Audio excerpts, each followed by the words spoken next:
ইমেজটাকে।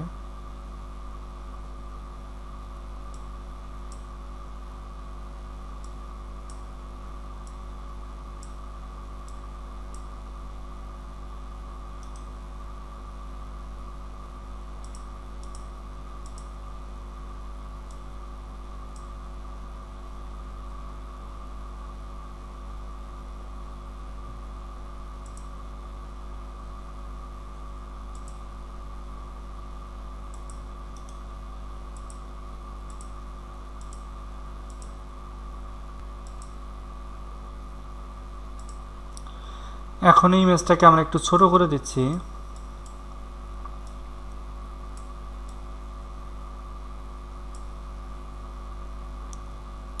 এই ছবিটাকে আমরা একটু গোল করে নিই।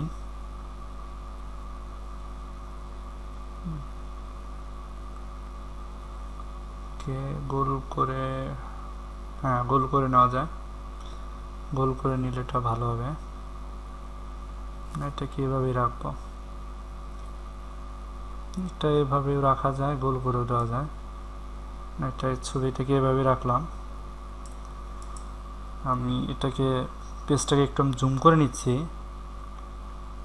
কাজ যেন আমরা সুন্দরভাবে করতে পারি। এর জন্য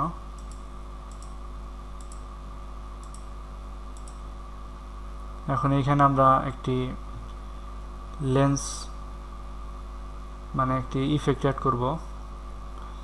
এর জন্য এখান থেকে আমরা ফাইলে ক্লিক করব, ওপেনে ক্লিক করব, করার পর এখান থেকে আমরা আমাদের ইফেক্টটা আমরা এখান থেকে নিয়ে নিব। আমরা এখান থেকে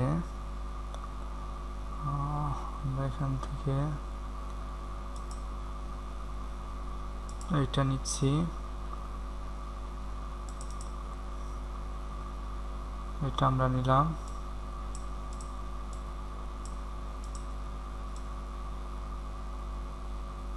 এটা আমরা এখানে রাখলাম। এটাকে আমরা পিকচারের নিচে দিয়ে দিচ্ছি। দেওয়ার পরে এটাকে আমরা স্ক্রিন করে দেব। এখান থেকে নরমালের জায়গায় আমরা এটাকে স্ক্রিন করে দিচ্ছি। দেওয়ার পরে আমরা এখান থেকে টিক মার্ক দিয়ে দিই। ইমেজটাকে আমরা একটু বড় করে দেই। ইমেজটাকে একটু আমরা ছোট করে দিচ্ছি।